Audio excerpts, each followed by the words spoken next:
Ассалаумағалейкум, құрметті YouTube көрермендері. Мына араға ұзақ уақыт салып, тағы да бір видео түсіріп салайын деп жатырмыз. Көп үзілістен кейін. Енді көп уақыттан бері қыс бойы видео салмадық. Оның себебі енді қыс бойы қолда тимеді. Бір жағынан жұмыс, бір жағынан сол малды жайғап. Сол енді бүгін қазір видеоны түсіріп, бір бұқалар бар, соларды көрсетемін сіздерге. Қойлар жайылып жүр, қазір кешкі уақыт. Негізі көктем шыққалы берді түсіруге болар еді, бірақ одан бері өзіміз құнттамадық. Қазір енді көреміз. Бордағы бұқалар бар. 4 бас, соларды көрсетемін сіздерге. Қазір енді соны тамашалайық.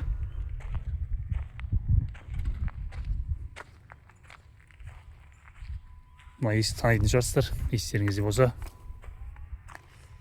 Есті ашайық.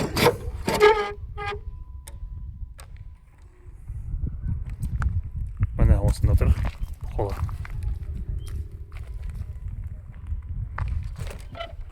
Енді былтыр естеріңізде болса, соңғы рет видео салғанда тазағанды ақбас бұқаларды салған болатынбыз.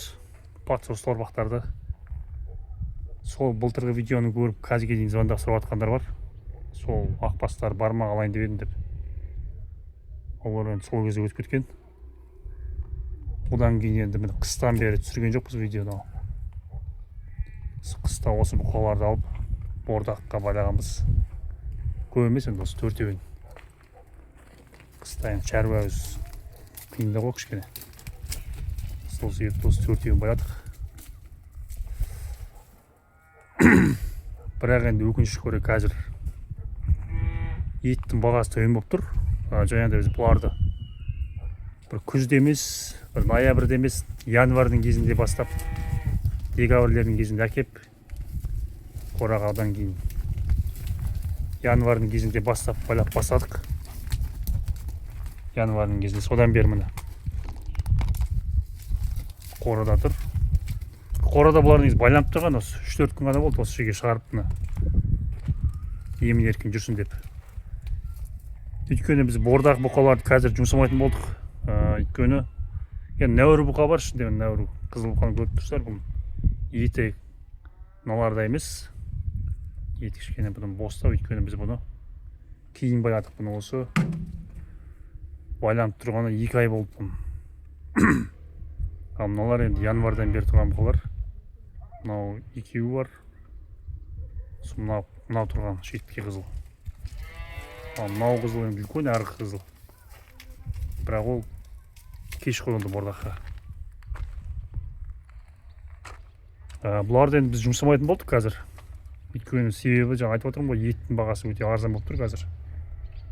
Біз енді бордақаны кеш байладық январдың кезінде. Негізі көбісі ноябрь, октябрьден байлап тастап жатқандар бар. Сентябрьден бастап байлап жатқан кісілер бар. Енді ол кісілер наурыздың кезінде, марттың кезінде нағыз 6 ай болып борда қаланғанына уже кемеліне келіп ет толып сол кезде жұмсап жатыр көбісі. Ал біз енді январда байлағандықтан бұларды асықпай осы мамырдан кейін маусым айларында сатамыз ба дегенбіз. Бірақ енді еттің бағасы керісінше түсіп кетті. Негізі бұл уақытта жылда еттің бағасы керісінше көтеріледі. Бірақ биыл еттің бағасы төмен болып тұр. Сол себепті біз бұларды қазір жұмсамайтын болып шештік. Бұларды енді біз қазір қайтадан жайлауға жіберетін деп отырмыз. Жайлауға жіберіп, қазір енді жұмсап жүруге де болады, сатсақ өтеді ғой, бірақ еттің бағасы төмен болғандықтан арзан бағаға кетейін деп тұр. Енді біреулер айтатын шығар қазір. Қыс бойы бордақыда ұстап, босқа шығынданып жатсың, сатпайсың ба деп. Енді шығынданса шығынданамыз, бірақ бәрібір де өзім көргім келіп тұр бұлар. Күзге дейін жіберсе бұлар одан да қазірден де зоры өседі. Сол өсіріп, енді қатты шығынданатындай бір 20 бас емес қой, 10 бас емес, 4 бас. Енді сондықтан бұларды енді сол күзге дейін тағы да жіберіп жайлауға, күзде өсіп даланың шөбіне семіріп келеді. Сол кезде бойлары да өседі. Сол кезде әрі қарай тағы да бордаққа байланып өтіп отырмыз. Қазір енді иттер жаман емес, қыс бойы. Бірақ енді қыста бұларды бір бордақ байлағанда біз енді керемет бір қатты бір режиммен байлаған жоқпыз. Кішкене арасында өзім қалап кетіп қалып, сондай бір қол тимей қалған кездері, дұрыс жемдері берілмей қалып, сондай кездер болды. Немесе жем таусылып қалған кездер болды. Жем әкелуге қол тимей қалған кездер болды. Сол себепті бұлар енді арасында сөйтіп режимдері бұзыңқырап сөйтіп өздері кешіп қойса да сондай да жағдайлар болды. Бірақ енді сонда да жаман емес. Міне иттер қазір сойуға келеді. Сойып өткізсе болады итке, бірақ қазір біз өткізейміз бұларды. Айтқандай жаңағындай шешімге келдік. Енді ала қалса 1-2 күнде бұлар жайлауға келеді. Жаз бойы жайлауда болып, күзге қарай ала қалса шекара ашылады деп жатыр. Шекара ашылғаннан кейін иттің бағасы да қымбаттайды. Ала қалса сол кезде жұмсаймыз. Көреміз енді, күзде мүмкін иттің бағасы жақсы болып тұрса, ала қалса енді амандығын берсін. Сол кезде уақыт дегенде көреміз енді.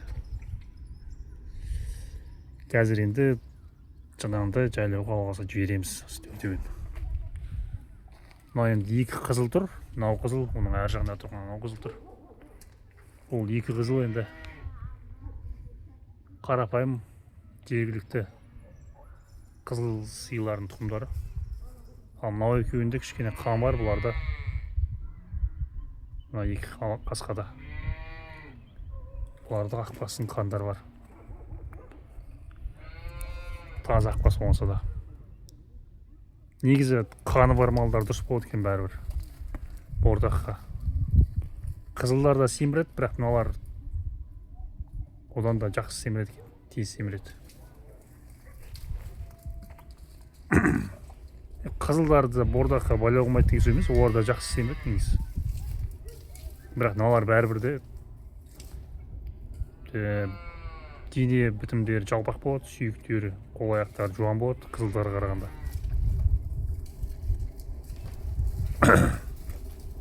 Сол себепті негізі бәрібір қан бар малдарды жақсы болады екен.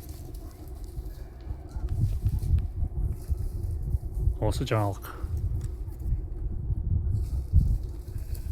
Қазір енді кішкене малы өтіңкіремей тұр. Бұлай жылдағындай бұл уақыттарда мысалы ауылда бұқа таба алмайтынбыз сатып алуға.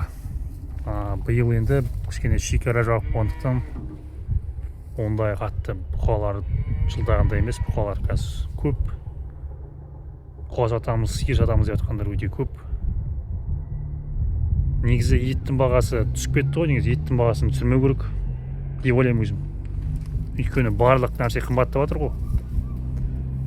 Баланс бұзылады. Мысалы, еттің бағасын барлық продукты болсын, свет суыңыздың болсын, барлығының бағасы қымбаттап жатыр. Бірақ етті арзандатып түсіріп тастаған ол тиімсіз. Өйткені Қазақстанда мысалы өзімізде енді қаншама ірі шаруа қожалықтар жабылып қалып жатыр жылда. Мысалы, былтырғымен салыстырғанда биыл біраз шаруа қожалықтар жабылып қалды деп жатырмыз. Сөйтіп сондай жаңалықтардан көріп естіп жатырмыз.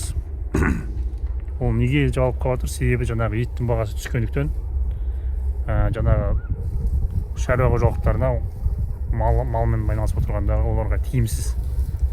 Мысалы, қаланың адамдар оны түсінбейді. Қаладағы ағайын олар да түсінуге болады. Олар зарплаталары арзан болып тұр, ет қымбаттаған кезде ет ала алмаймыз дейді. Бірақ енді ол үшін шешім еттің бағасын түсіріп тастау емес. Ол үшін шешім керісінше айлық жалақыны көтеру керек деп ойлаймын. Етті жақсы бағада, өйткені барлық нәрсенің бағасы көтеріледі, еттің бағасын түсіріп тастаса ол жаңағы жұмыс істемей тек қана малмен айналысып отырған адамдарға ол тиімсіз негізі. Тек қана малмен айналысып сонымен күн көріп отырған адамдарға. Сол себепті бұл жерде ондай нәрсе емес, негізі керісінше еттің бағасын да көтеру керек деп ойлаймын, басқа азық-түліктер сияқты. Сол кезде баланс болады. Ал мысалы сіз алып, жарайды ет емес мысалы алып, барлық нәрсені алып бағасын көтеріп, мысалы ұнның бағасын мүлде төмен түсіріп тастасаңыз, мысалы ұнмен айналысып отырған бидай диқаншыларға тиімсіз болады. Сол сияқты бұл да етті. Немесе күріштің бағасын түсіріп тастасаңыз, мысалы Қазақстанда күріш өндіретін қаншама шаруа қожалықтарына қиын болады. Сол сияқты етпен айналысып отырған адамдарға өте тиімсіз еттің бағасын түсіріп тастаған. Сол себепті керісінше еттің бағасын түсірмей, етті қиналмай сатып алатындай болып, айлық жалақыны көтеру керек. Сол кезде адамдар, халық қиналмай ет сатып алады. Ал қазір мысалы Инстаграмда жүреді, әртүрлі жаңалықтар жүреді. Жаңалықтарды қарасаңыздар, қаладағы адамдар бір-бірімен қырқысып жатыр. Олар ауылдың адамдарын түсінбейді. Олар тұрады да еттің бағасын сендер көтеріп жібердіңдер. Еттің бағасын, малдарыңды сараңсыңдар деген сияқты әңгіме айтады. Ол сараңдық емес, ол керісінше ауылда қаншама еңбек жасайды, ол шөбін шабады. Шөп сатып алатындар бар, жер жоқ адамдар бар. Жем сатып алатындар бар. Оның барлығы мысалы малын бағып, енді малының бір бағып, содан бір пайда көрейін десе, еттің мысалы бағасын төмен түсіріп тастаса, ол жаңағы сатып алған жемі бар, шөбі бар, соның бәрін ақтамайды, керісінше ол шығын болып келеді ол адамға. Сол себепті керісінше еттің бағасын түсіруге емес, жаңағындай халықтың жағдайын көтеру керек деп ойлаймын. Етті қиналмай сатып алатындай айлық жалақыны көтеру керек. Сол кезде халық қиналмай етті алады. Халық қиналмай етті алғаннан кейін ауыл шаруашылығында жағдай жақсарады. Барлығы дұрыс болады сол кезде. Енді өзім жеке ойым сондай.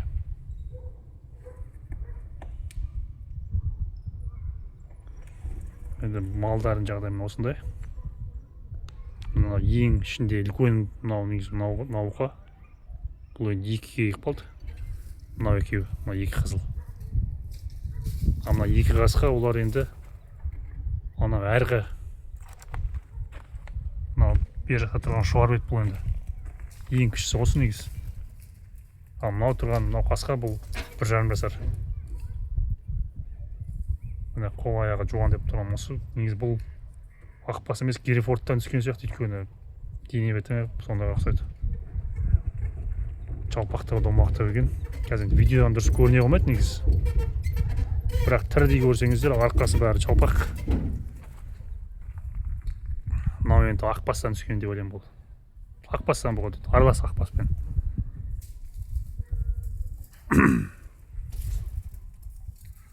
Ал мынау екі қызыл енді ең үлкені осы, одан кейін мынау осы екеуі 2 жасар. Мынау 1,5 жасар, мынау да енді 1,5-ға енді екіп қалды ғой. Ең кішісі осы жерде.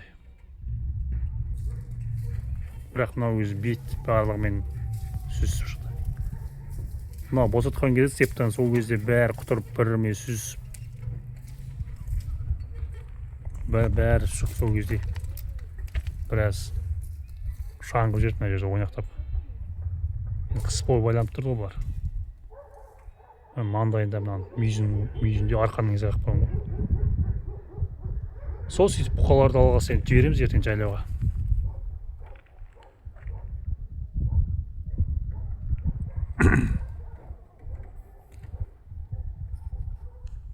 Бұқалар кетеді. Қазір енді бұларға жем беріп отқан жоқпыз.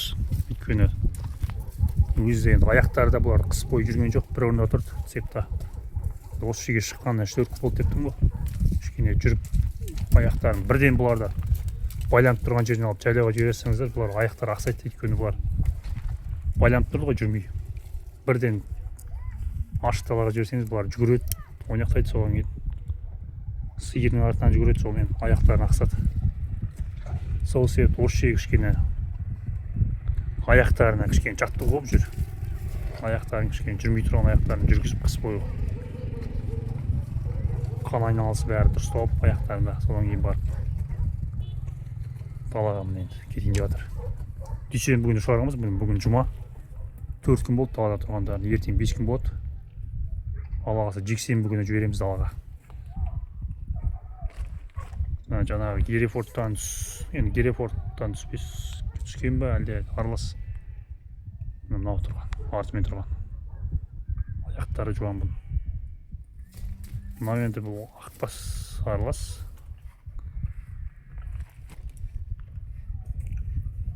Енді қандары бар ғой, таза ақбас емес. Жай сол ақбас түскен бе немесе емес ақбас па. Бұлар негізі сатылғанбыз күзде.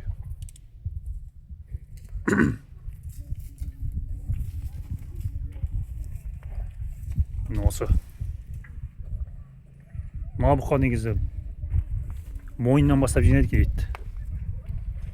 Ал мына Герефордтарымыз бұлар барлық денесіне бірдей жинайды екен. Герефорд тұқымдастарына. Мына әр қатыр ғой. Бұлар барлық денесіне бірдей жинайды екен. Мойынға да, арт жақтарына да. Мыналар бірінші мойындарын толтырады екен бұлар. Мына қызыл бұқа. Мынаумен дейін кешіп байланған деген осы, бірақ ең үлкен осы. Ішінде шаш жағынан да бар, денесінің биіктігі жағынан да бар. Бала жағынан. Жаңағы кешіп байланды деген осы. Орда құда 2 ай тұрды. Енді күзге дейін бұлар әлі өседі. Күзге дейін қайда әлі.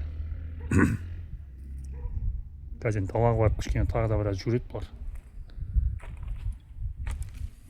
3-4 күн болды, қазір жем жеп тұрған жоқ бұлар. Өйткені қол аяқтарын біраз жеңілдету керек, жем жемей.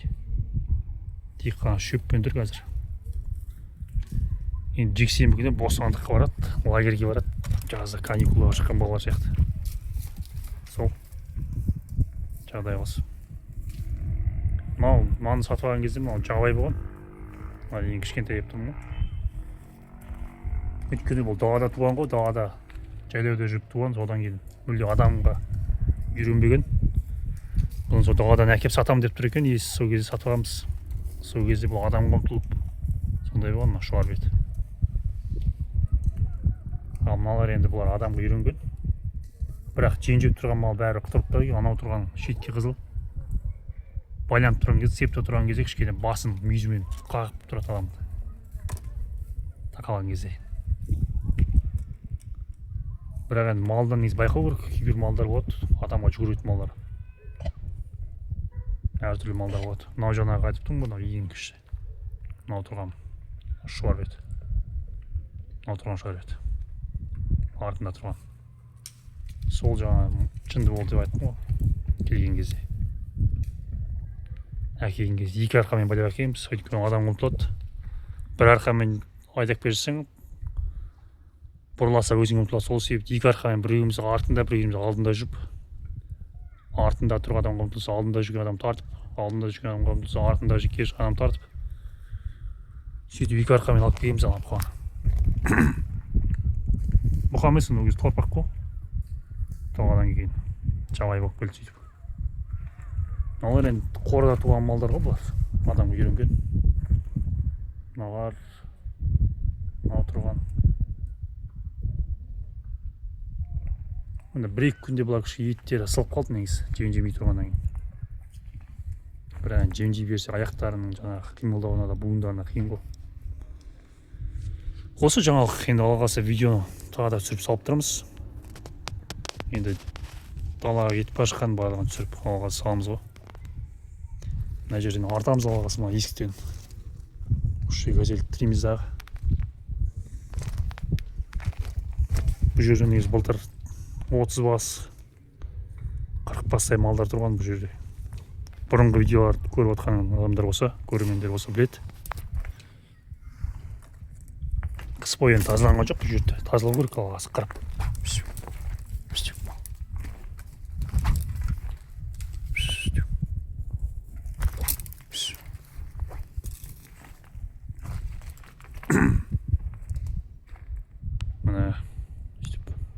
Міне жағдай осындай. осымен аман сау болыңыздар. Бүгін маусымның 26-сы. Жарты жылдан да көп уақыт өткен екен. 7-8 ай уақыт болыпты соңғы видео салмағаныма.